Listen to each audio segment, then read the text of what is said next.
नमस्कार बच्चों। तो अब हम शुरू करते हैं लाख की चूड़ियाँ पाठ का दूसरा भाग। दूसरे भाग में हम चलने से पहले मैं आपको बताना चाहती हूँ कि पहले भाग में हमने जाना था कि लेखक बदलू को बदलू काका क्यों कहते हैं, और उसके बाद हमने सीखा कि बदलू के घर का आंगन में एक बड़ा सा नीम का पेड़ और पेड़ के नीचे एक भट्टी, उस पर वो लाख गरम किया करते थे। तो उसके बाद हम आगे शुरू करते हैं कि मुलायम होने पर वह उसे सलाख के समान पतला करके चूड़ी का आकार देता। अब जैसे ही लाख गरम हो जाती, गरम होने के बाद एक पतली ऐसे गोल आकृति वाली वो उसको लाख को बनाते। पास में 4-6 विभिन्न आकार के बेलन नुमा मुंगेरियां रखी रहती। अब देखो, जिस प्रकार बेलन होता है ना, बेलन में भी आकृति, जैसे हाथ की आकृति होती है ना, किसी का मोटा पतला, तो उसी प्रकार अलग अलग आकृति वाला वो लकड़ी रखते वहां पर, ताकि जैसे छोटी साइज हो या बड़ी, वो उसके आकृति के आधार पर वहां पर वो बेलन की तरह एक लकड़ी रखते थे। तो जैसे ही लाख गर्म होगी, वो उस बेलन वाली लकड़ी में वो लाख रखने से वो वैसी ही आकृति ले लेती थी। आगे से कुछ पतली और पीछे से मोटी होती। लाख की चूड़ी का आकार देकर वह उन्हें मुंगेरियों पर चढ़ाकर गोल और चिकना बनाता और तब एक एक कर पूरे हाथ को चूड़ियाँ बना चुकने के पश्चात वह उन पर रंग करता। अब सारी एक ही आकृति की 10-15 चूड़ियाँ बनाकर फिर उनमें कलर करते। ये यहाँ पर बताया गया है। तो इस पैराग्राफ में क्या बताया गया है कि किस प्रकार एक मणिहार लाख को गर्म करता है और लाख को गर्म करके उनको छोटी बड़ी आकृतियां देता है और उसमें रंग भरता है। अब यहाँ पर देखो, ये जो कार्य है कि भट्टी में उसको गर्म करना, ये कोई आसान काम नहीं है, कष्ट साध्य काम है, पर यहाँ पर सिर्फ हमें बताया गया है कि मणिहार उस कार्य को कैसे करता है। चलिए आगे। बदलू ये कार्य सदा ही एक मचिए पर बैठकर किया करता। मचिया होता है एक छोटी चारपाई जो बहुत ही पुरानी थी। बगल में ही उसका हुक्का रखा रहता, जिसे वह बीच बीच में पीता रहता था। हुक्का एक पारंपरिक रूप से, एक गांव में आप जाओगे तो देखने को मिलता है कि बुजुर्ग लोग जो हैं वो हुक्का पीते रहते हैं। तो एक प्रतिष्ठा का प्रतीक है हुक्का वहाँ पर। तो यहाँ पर बताया कि एक वो जो सहन है, उसका आंगन है, उसमें नीम का पेड़ है और नीम के पेड़ के नीचे वो एक छोटी मचिया पर साथ में हुक्का रखकर बैठा रहता और वहीं पर वो चूड़ियाँ बनाता, जिसे वह बीच बीच में पीता रहता। गांव में मेरा दोपहर का समय अधिकतर बदलू के पास बीतता। वह मुझे लल्ला कहा करता और मेरे पहुंचते ही मेरे लिए तुरंत एक मचिया मंगा देता। मैं घंटों बैठे बैठे उसे इस प्रकार चूड़ियाँ बनाते देखता रहता। लगभग रोज ही वह कुछ 4-6 जोड़े चूड़ियाँ बनाता। पूरा जोड़ा बना लेने पर वह उसे बेलन पर चढ़ाकर कुछ क्षण चुपचाप देखता रहता, मानो वह बेलन न होकर किसी नववधू की कलाई हो। अब देखो, इस पैराग्राफ में लेखक ने क्या बताया है कि वो बदलू कैसे रहता था घर में, और दोपहर का जो समय होता था, गर्मियों की छुट्टियों में आप देखोगे दोपहर का समय लंबा होता है, तो दोपहर के समय लेखक क्या करते हैं, बदलू के पास चले जाते हैं और बदलू लेखक को क्या कहता है, लला। लला का मतलब होता है बेटा। ये उत्तरी भारत में, विशेषकर उत्तर प्रदेश में बोला जाता है ब्रजभाषा में लला। तो यहाँ पर वो उनको लल्ला कहते हैं, बेटा या लड़का। यहाँ पर मेरे पहुँचते ही वो लेखक के लिए भी वैसी ही एक छोटी मचिया मंगवा देते और वहाँ पर उनको बिठाते। और यहाँ पर बताया है लेखक ने कि एक ही बेलन पर चूड़ियाँ जब वो रखते थे तो उनमें उनको जब देखते तो ऐसे नहीं देखते थे कि वो बेलन पे उन्होंने चूड़ियाँ रखी हुई हैं। वो ऐसे देखते थे कि नई वधू अभी जिसकी शादी होकर आई है, ऐसी लड़की जिसने पूरे हाथ में चूड़ियाँ पहन रखी हो, ऐसे उसकी कल्पना करते थे। अब यहाँ पर बदलू के बारे में बताया गया है। बताते हुए कहा है, बदलू मनिहार था, चूड़ियाँ बनाना उसका पैतृक पैसा था। पैतृक का मतलब होता है पीढ़ियों से चला आना। उसके दादा भी वही करते थे, उनके पिताजी भी वही करते थे, और अब बदलू भी वही करता है। और वास्तव में वह बहुत ही सुंदर चूड़ियाँ बनाता था। उसकी बनाई हुई चूड़ियों की खपत मतलब बिकना, बहुत ज़्यादा उनकी चूड़ियाँ उस समय खरीदी जाती थी। उस गांव में तो सभी स्त्रियां उसकी बनाई हुई चूड़ियां पहनती थी। आसपास के गांव के लोग भी उससे चूड़ियां ले जाते थे, परंतु वह कभी भी चूड़ियों को पैसों से बेचता न था। उसका अभी तक वस्तु विनिमय का तरीका था और लोग अनाज के बदले उससे चूड़ियां ले जाते थे। बदलू स्वभाव से बहुत सीधा था। मैंने कभी भी उसे किसी से झगड़ते नहीं देखा। हाँ, शादी विवाह के अवसरों पर वह अवश्य जिद पकड़ जाता था। जीवन भर चाहे कोई उसे मुफ्त चूड़ियां ले जाए, परंतु विवाह के अवसर पर वह सारी कसर निकाल लेता था। आखिर सुहाग के जोड़े का महत्व ही और होता है। मुझे याद है, मेरे मामा के यहाँ किसी लड़की के विवाह पर जरा सी किसी बात पर बिगड़ गया था और फिर उसको मनाने में लोहे लग गए। विवाह में इसी जोड़े का मूल्य इतना बढ़ जाता था कि उसके लिए उसकी घरवाली को सारे वस्त्र मिलते, ढेरों अनाज मिलता, उसको अपने लिए पगड़ी मिलती और रुपए जो मिलते सो अलग। अब देखो, इस पैराग्राफ में बताया कि बदलू मनिहार था। मनिहार होता है चूड़ी बनाने वाला, और ये उसका पैतृक पेशा था। पैतृक पेशा का मतलब होता है पीढ़ी दर पीढ़ी अपनाए जाने वाला काम, व्यवसाय। जैसे उनके दादाजी करते थे, उनके पिताजी, और अब बदलू, और उनका बेटा भी बदलू को वैसे ही कार्य करते देखेगा तो वो भी उसी व्यवसाय को अपनाएगा। अब लेखक ने क्या बताया है कि उसके गांव के अलावा दूसरे गांव की महिलाएं भी बदलू की चूड़ियां खरीदती थी। और यहाँ पर एक और बात बताई है, वो है वस्तु विनिमय। प्रश्न भी है ये। प्रश्न क्या है कि वस्तु विनिमय का क्या तरीका था बदलू का। तो आप लिखोगे कि बदलू चूड़ियों के बदले अनाज लेता था। तो ये बदलू का वस्तु विनिमय का तरीका था। वस्तु विनिमय क्या होता है? वस्तु को बेचना और उसके बदले में रुपए लेना। तो यहाँ पर क्या है, वस्तु का बेचा और उसके बदले में क्या लिया? अनाज। ठीक है। तो दूसरी बात है यहाँ पर कि बदलू बड़ा ही सीधा साधा था। उसका स्वभाव सीधा साधा था, कभी वो झगड़ता नहीं था। परंतु लेखक क्या कहते हैं कि जब शादी ब्याह होता था तो वो नववधू का जो जोड़ा बनाता था ना चूड़े का, उसके लिए वो अड़ जाता था कि मुझे तो इतना चाहिए, और लोग उसको देते भी थे शगुन के नाम पर। तो यहाँ पर बताया है कि उनकी पत्नी को कपड़े और उनको अनाज और उनके रुपए भी उनको मिलते थे। ये इस पैराग्राफ में बताया है।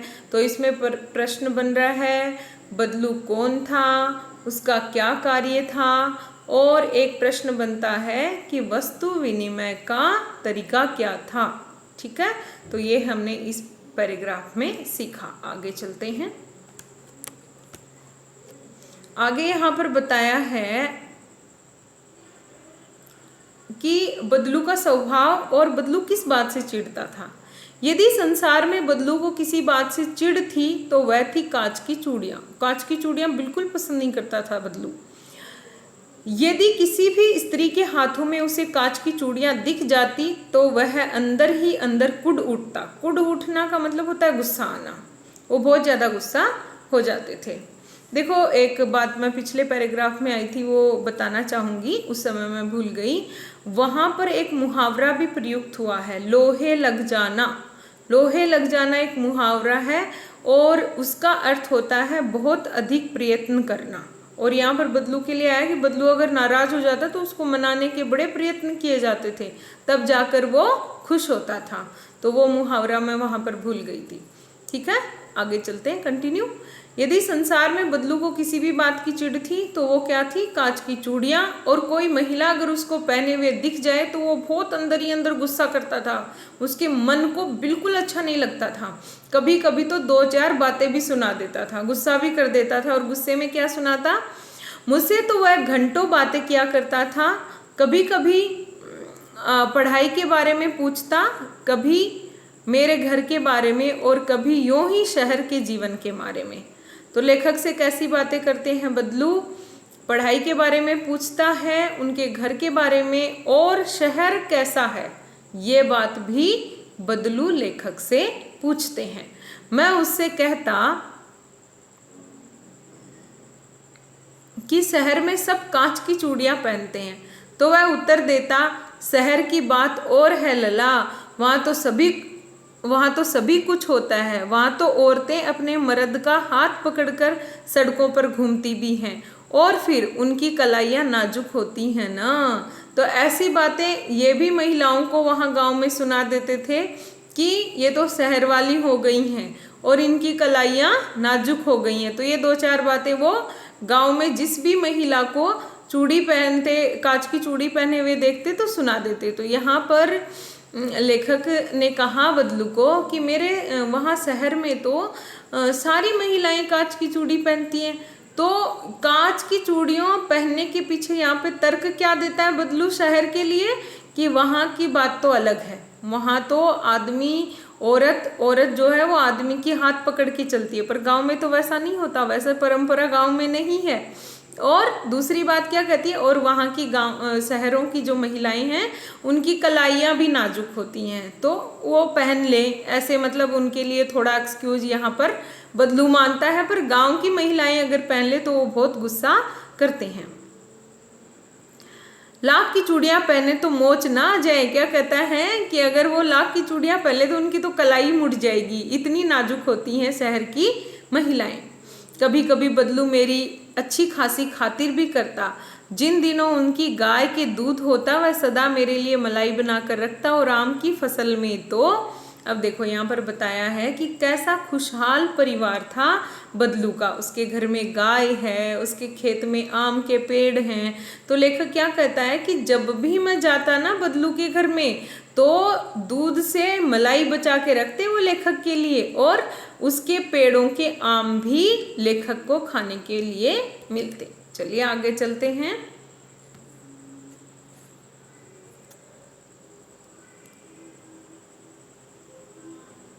अब यहाँ पर लेखक क्या कहते हैं, मैं रोज ही उसके यहाँ से 2-4 आम खा आता। अब मलाई भी खिलाते, आम भी खिलाते, परंतु इन सब बातों के अतिरिक्त जिस कारण वह मुझे अच्छा लगता था वह ये था कि लगभग रोज ही या मेरे लिए 1-2 गोलियां बना देते। अब ये तो कारण था कि वहाँ पे मलाई मिलती है, वहाँ पे आम मिलते हैं खाने के लिए, और दूसरा सबसे बड़ा जो कारण था वो क्या था कि इनको लाख की गोलियां बनी हुई मिलती थी। मैं बहुधा हर गर्मी की छुट्टी में अपने मामा के यहाँ चला जाता और 1-आध महीने वहाँ रहकर स्कूल खुलने के समय तक वापस आ जाता, परंतु 2-3 बार ही मैं अपने मामा के यहाँ गया होऊंगा, तभी मेरे पिता की एक शहर में बदली हो गई और एक लंबी अवधि तक मैं अपने मामा के गांव न जा सका। तब लगभग 8-10 वर्षों के बाद जब मैं वहाँ गया तो इतना बड़ा हो चुका था कि लाख की गोलियों में मेरी रुचि नहीं रह गई थी। अतः गांव में होते हुए भी कई दिनों तक मुझे बदलू का ध्यान न आया। इस बीच मैंने देखा कि गांव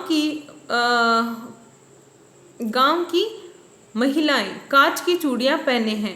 बिरले ही हाथों में मैंने लाख की चूड़ियां देखी। तब एक दिन सहसा मुझे बदलू का ध्यान हो आया। बात यह हुई कि बरसात में मेरे मामा की छोटी लड़की आंगन में फिसलकर गिर पड़ी और उसके हाथ की कांच की चूड़ी टूटकर उसकी कलाई में घुस गई और उससे खून निकलने लगा। तभी सहसा मुझे बदलू का ध्यान हो आया और मैंने सोचा कि उससे मिलाऊं। अतः शाम को मैं घूमते घूमते उसके घर चला गया। बदलू वहीं चबूतरे पर नीम के नीचे एक खाट पर लेटा था।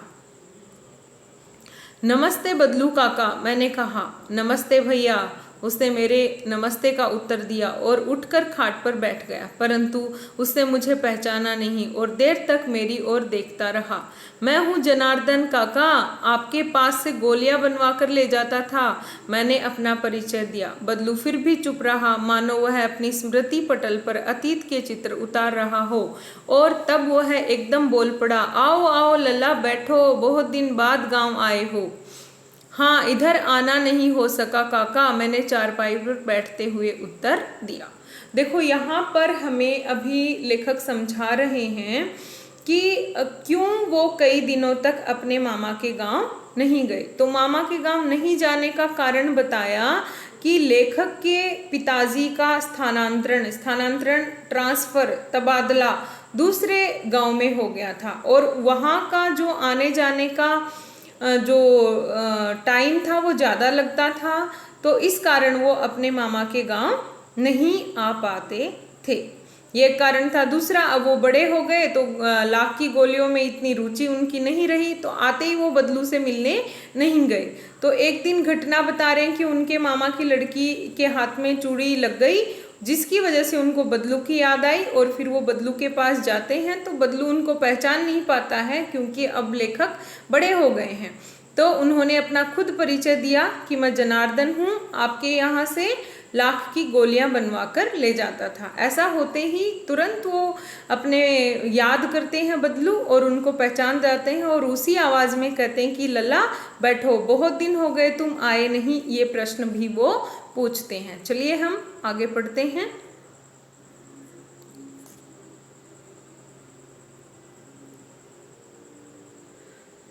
कुछ देर फिर शांति रही। मैंने इधर उधर दृष्टि दौड़ाई, न तो मुझे उसकी मचिया ही नजर आई, न ही भट्ठी। आजकल काम नहीं करते काका, मैंने पूछा। अब इन्होंने बताया कि हाँ, बहुत दिन हो गया, मैं नहीं आया था यहाँ पर।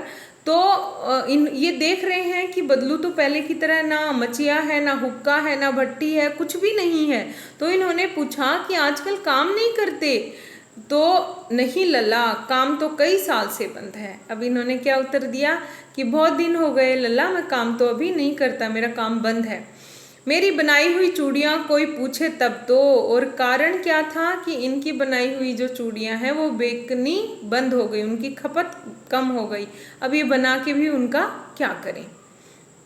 गांव गांव में कांच का प्रचार हो गया है। वह कुछ देर चुप रहा, फिर बोला, मशीन युग है ना यह लल्ला, आजकल सब काम मशीन से होता है, खेत भी मशीन से जोते जाते हैं, और फिर जो सुंदरता कांच की चूड़ियों में होती है लाख में कहाँ संभव है। अब देखो, मूल कारण यहाँ पर लेखक ने बताया है कि कितना दर्द है बदलू के मन में कि उसकी जो लाख की चूड़ियाँ हैं वो उनकी खपत कम हो गई है और उसका जो व्यवसाय है वो एकदम बंद हो गया। और इसके कारण बताए हैं। लाख की चूड़ियाँ ना पसंद करने का कारण यहाँ पर बताया है। कारण क्या बताया है? एक कि कांच की चूड़ियों की जो सुंदरता है वो लाख की चूड़ियों में कहाँ है, अर्थात मशीन से जो सामान बन के आया है वो लोग ज़्यादा पसंद करते हैं। और इसके में एक ये बात भी बताई कि आजकल देखो, पहले हल से खेती जोतते थे, अभी ट्रैक्टर आ गए हैं। तो ये मशीनी युग हुआ है जिसने कईयों का रोजगार छीन लिया है। अभी वो जो हल से काम करते थे वहाँ 10 लोग काम करके कमा के खा रहे थे, वहाँ ट्रैक्टर तो एक ही बंदा कमा के खाएगा। तो यहाँ पर उस बात को दिखाया गया है। लेकिन कांच बड़ा खतरनाक होता है, बड़ी जल्दी टूट जाता है। मैंने कहा, लेखक ने क्या कहा, पर कांच तो खतरनाक होता है क्योंकि उन्होंने देखा मामा की लड़की के हाथ में लग गई थी। नाजुक तो फिर होता ही है लल्ला, कहते कहते उन्हें खांसी आ गई और वह देर तक खांसते रहे। अब ऐसा बता रहे हैं पर उनको खांसी आ गई, अर्थात बदलू बीमार हो गया है चिंता के कारण। मुझे लगा उसे दमा है, दमा एक बीमारी होती है। तो यहाँ वो अवस्था के साथ साथ उनका शरीर ढल चुका था। एक उम्र भी हो गई थी, उनका शरीर भी ढल गया और उनको बीमारी भी हो गई दमे की। उसके हाथों पर और माथे पर नसें उभर आई थी और गरीबी दिख रही थी साफ। उनके हाथों पर नसें दिखाई, अर्थात कुपोषण, कम खाना, चिंता करना, इससे क्या है वो एकदम जर्जर हो गया है। मुझे लगा जाने कैसे उनसे मेरी शंका भांप ली और बोला, दमा नहीं है मुझे, फसली खांसी है, यही महीने 2 महीने से आ रही है, 10-15 दिन में ठीक हो जाएगी। अब लेखक ने अनुमान लगाया कि दमा हो गया है, तो बदलू उनकी बात को भांप गए। भांपना मतलब सामने वाले ने क्या समझा है, इस स्थिति को पहचान लेना, वो होता है भांपना। तो कहा कि नहीं नहीं, मुझे दमा नहीं है, मुझे खांसी हुई है और थोड़े दिन में ठीक हो जाएगी। मैं चुप रहा। मुझे लगा उसके अंदर कोई बहुत बड़ी व्यथा छिपी हुई है। व्यथा मतलब पीड़ा, परेशानी, दुख। मैं देर तक सोचता रहा कि इस मशीन युग ने कितने हाथ काट दिए। अब ये प्रश्न भी पूछा हुआ है लेखक ने आगे कि मशीन युग ने कितने हाथ काट दिए, इसका क्या मतलब है। देखो, इसका मतलब यही होगा कि मशीन युग ने बहुत सारे लोगों का रोजगार छीन लिया। हाथ काटना मतलब रोजगार छीन लेना, व्यवसाय छीन लेना। पहले लोग अपना कमा कर खा रहे थे, अपना घर चला रहे थे, अभी वैसा कुछ भी नहीं है। तो ये इसका उत्तर होगा। कुछ देर फिर शांति रही जो मुझे अच्छी नहीं लगी। आम की फसल अब कैसी है काका? कुछ देर पश्चात मैंने बात का विषय बदलते हुए पूछा। अब पहले की तरह ना बदलू उतनी रुचि लेकर लेखक से बात कर रहा है, तो लेखक को ये स्थिति अच्छी नहीं लगी, क्योंकि बदलू की हालत भी ठीक नहीं है और पहले जैसा कुछ भी नहीं है वहाँ पर। तो लेखक को अच्छा नहीं लग रहा, तो उन्होंने बात को बदलते हुए कहा कि आपके आम की फसल कैसी हुई? अच्छी है लला, बहुत अच्छी है, उसने लहक कर उत्तर दिया। थोड़ा खुश होकर बोला कि अच्छी है। और अंदर अपनी बेटी को आवाज दी, अरे रज्जो, लल्ला के लिए आम तो ले आ। फिर मेरी ओर मुखातिब होकर बोला, माफ करना लला, तुम्हें आम खिलाना भूल गया। मुखातिब होता है आमने सामने बात करते हुए कहा कि भाई माफ करो, मैं आम, तुमने पूछा, मैं तो भूल ही गया था आम के बारे में। नहीं नहीं काका, आम तो इस साल बहुत खाए हैं। वाह वाह, बिना आम खिलाए कैसे जाने दूंगा तुमको। ये बोलते हैं यहाँ पर काका।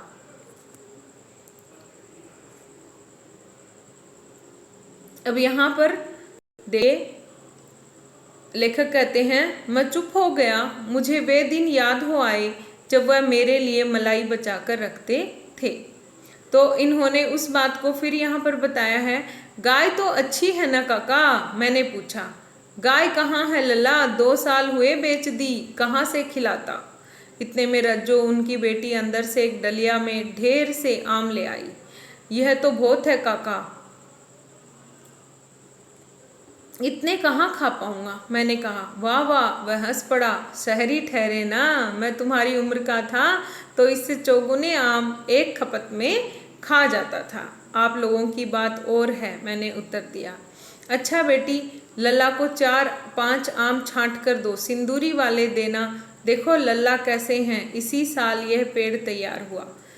यहाँ पर देखो उनकी आपसी बातचीत दिखाई गई है, जिसमें उन्होंने बताया है कि किस प्रकार से उनकी जो गाय है वो बेच दी गई, और आम के बारे में अभी यहाँ पर बात हो रही है। तो यहाँ बताया कि वो कैसे मेहमान नवाजी करते हैं, कितना खुश मिजाज का व्यक्ति था बदलू, और अभी स्थिति कैसी बदल गई है। रज्जो ने 4-5 आप अंजुरी में लेकर मेरी ओर बढ़ा दिए। आम लेने के लिए मैंने हाथ बढ़ाया तो मेरी निगाह एक क्षण के लिए उसके हाथों पर ठिठक गई। गोरी गोरी कलाइयों पर लाख की चूड़ियां बहुत ही फब रही थी। फबना होता है सुंदर दिखना, बहुत अच्छी लग रही थी। बदलू ने मेरी दृष्टि देख ली और बोल पड़ा, यही आखिरी जोड़ा बनाया था जमींदार साहब की बेटी के विवाह पर। तो कहते हैं जैसे लेखक ने उसकी बेटी के हाथ की कलाई देखी और देखा कि कितनी सुंदर चूड़ियां पहन रखी हैं, तो यहाँ पर बदलू समझ गया और उसने कहा कि ये मेरा आखिरी जोड़ा है। जब गांव के जमींदार की लड़की की शादी थी तब मैंने ये चूड़ियाँ बनाई थी।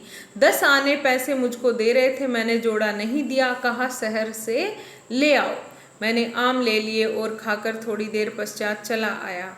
मुझे प्रसन्नता हुई कि बदलू ने हार कर भी हार नहीं मानी थी। उसका व्यक्तित्व कांच की चूड़ियों जैसा न था कि आसानी से टूट जाए। यहाँ बदलू की जुझारू प्रवृत्ति के बारे में बताया है, और क्या कह रहे हैं लेखक कि बदलू का जो व्यक्तित्व है वो वैसा नहीं था कि टूट जाए कठिन परिस्थितियों को देखकर। तो वो आज भी अपने आप को ढाले हुए हैं उन स्थिति में और डटकर सामना करने के लिए तैयार हैं। तो यहाँ पर देखो हमने पढ़ा इस पाठ में कि बदलू की स्थिति कैसे बदल गई। पहले वो कितने खुश थे और बाद में वो उनका जो व्यवसाय ठप हुआ उसके बाद की उनकी आर्थिक स्थिति कैसी हो गई। तो इसमें भी जो प्रश्न आए वो हमने साथ साथ पढ़ लिए। पहला प्रश्न हमने पहले पढ़ा था कि वो क्यों उनको काका कहते हैं, मशीनी युग ने हाथ काट दिए, ये भी आगे प्रश्न एक पूछा गया है। तो यहाँ पर हम बताएंगे कि किस प्रकार से लोगों का रोजगार मशीनों के आने से घट गया है, तो ये हम बताएंगे। तो ये था लाख की चूड़ियाँ पाठ। उम्मीद करती हूँ आपको समझ में आया होगा, और समझ में आए तो आप बहुत सारी लाइक करना। धन्यवाद।